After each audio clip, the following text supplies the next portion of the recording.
السلام علیکم۔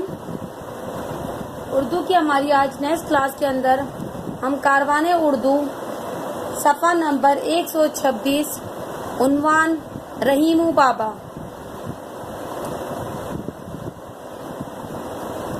اس چیپٹر کی بلند خوانی آپ کے سامنے کی جا رہی ہے، دھیان سے سنیے۔ مصنف کا تعارف۔ مائل خیر آبادی ایک بہت اچھے شاعر اور نظر نگار ہیں۔ بچوں سے محبت اور ان کی اخلاقی تربیت ان کی شاعری اور نثر کا مقصد ہے۔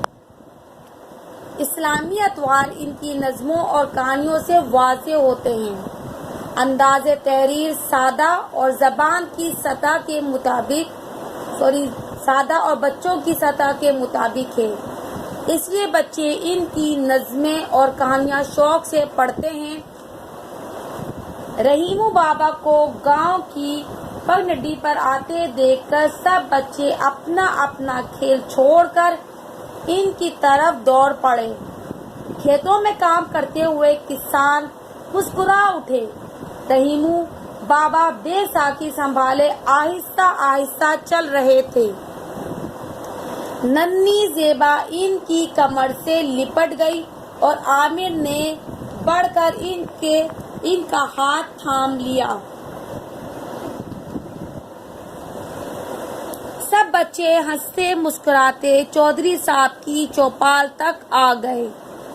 چودھری صاحب کی چوپال میں بیٹھ کر، چوپال کہتے ہیں بیٹھک یا کہیں نشست گاہ جہاں پہ بیٹھا جاتا ہے مل کر، چوپال میں بیٹھ کر رحیمو بابا سے کہانیاں سنی جاتی تھیں۔ بابا کبھی کبھی شہر سے ان کے لیے مٹھائی لاتے تھے، مگر بچوں کو مٹھائی سے اچھی ان کی کہانیاں لگتی تھیں۔ چوپال میں پہنچ کر رحیمو بابا نے بیساکھی کونے میں رکھی اور سنبھل کر بیٹھ گئے۔ سب بچے انہیں گھیر کر بیٹھ گئے۔ بابا آج کوئی اچھی سی کہانی سنائیے۔ خوب اچھی۔ بابا آج اچھی سی کہانی سنائیے، خوب اچھی۔ شاہد ان کے قریب کھسک کر بولا، خوب اچھی۔ بابا ہنس کر بولے، اچھا سنو ایک کہانی۔ ایک لڑکا ماں باپ کا بہت لاڈلا تھا۔ ایک بڑے سے گھر میں رہا کرتا تھا۔ ماں بیٹے کو بہت پیار کرتی تھی، مگر بیٹا بہت خراب تھا۔ وہ ماں کا کہنا نہ مانتا تھا، پڑھنے میں اس کا جی نہ لگتا تھا، مدرسے سے بھاگ آتا اور دن بھر گھر کے اندر کھیلا کرتا تھا۔ کھیل بھی اس لڑکے کے اچھے بچوں کے سے نہ تھے۔ گھر میں پلے جانوروں کو وہ ستایا کرتا، کبھی کسی مرغی کا بازو پکڑ کر الٹا لٹکا دیتا، وہ پھڑپھڑاتی تو وہ خوش ہوتا، ماں چیختی تو مرغی کو چھوڑ کر وہ دان سے چوہے پکڑنے لگتا، اور جب کوئی چوہا پکڑ لیتا تو اسے گھر سے باہر لے جا کر اینٹیں مار اور پتھر مار کر ختم کر دیتا۔ ماں اس کی حرکتوں سے عاجز رہتی۔ باپ بوڑھے تھے اور پھر دمہ کے مریض تھے، بیچارے کھانسا کرتے اور دل میں اڑا کرتے۔ ایک دن اس نے ظلم کی انتہا کر دی، زمین پر دانے بکھرائے اور ایک دلیا میں کھٹکا لگا کر وہ دور بیٹھ گیا۔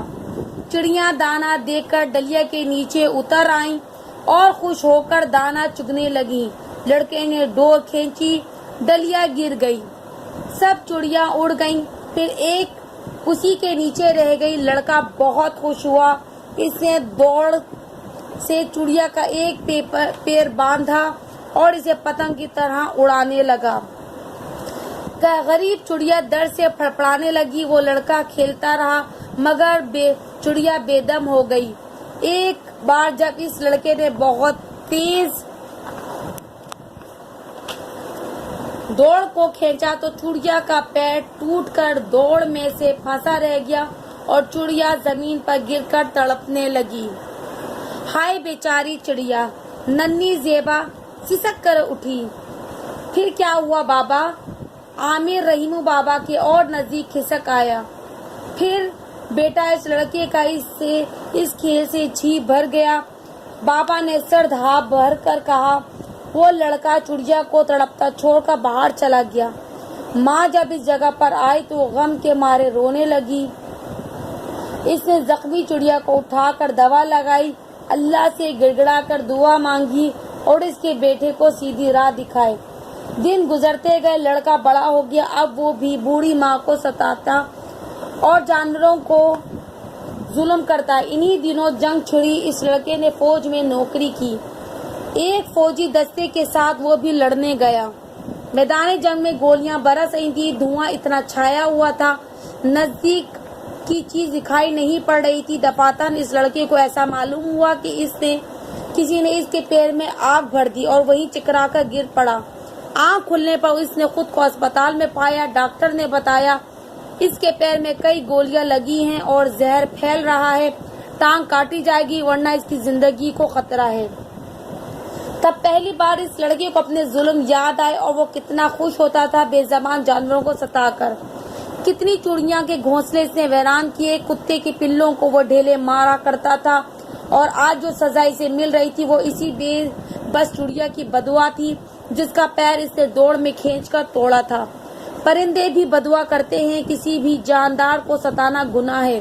اس سے ایک پرندے کا پر توڑا تھا۔ اللہ تعالیٰ نے جو کیا کہ بہت انصاف کرنے والا ہے، اس کو ٹانگ سے محروم کر دیا۔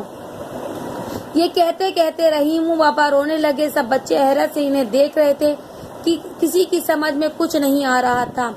میرے بچوں، وہ خراب لڑکا تمہارا بابا ہے، یہ دیکھو اللہ نے انصاف کیا ہے۔ انہوں نے اپنی آدھی کٹی ٹانگ بچوں کے سامنے پھیلا دی۔ میں نے ایک چڑیا کی ٹانگ توڑی تھی، اللہ نے مجھے اس کی سزا دی۔ ہر ظالم کو اس کے ظلم کی سزا آخرت میں تو ملے گی، کبھی کبھی اس دنیا میں مل جاتی ہے۔ رحیم بابا نے گرد بیٹھے بچے چپ چاپ آدھی کٹی ٹانگ دیکھ رہے تھے۔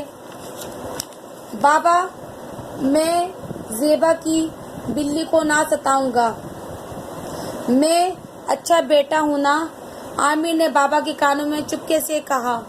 مگر کہا سب نے سن لیا اور سب بچے ہنس پڑے۔ اور اس دن بہت بچوں نے بابا کے سامنے ہاتھ پھیلا کر دعا مانگی کہ اللہ ان سے راضی رہے اور کسی کو نہ ستائیں گے کبھی بھی۔ رحیم بابا کا دل آج بہت خوش تھا۔ انہوں نے بچوں کے سامنے اپنی مثال پیش کی تھی۔ وہ سب بچے ظلم سے توبہ کر چکے تھے۔ واپسی پر کھیت کے بیچ سے گزرتے انہیں ایسا لگا کہ اللہ نے انہیں معاف کر دیا۔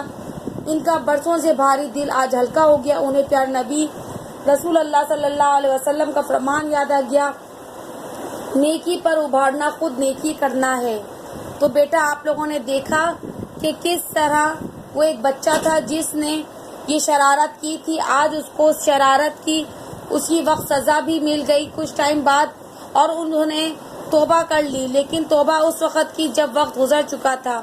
تو بیٹا، ہم نے اس لیسن سے کیا سیکھا کہ ہمیں کسی بھی جاندار بے زبان کو تکلیف نہیں پہنچانی چاہیے، کبھی کسی کو نہیں ستانا چاہیے۔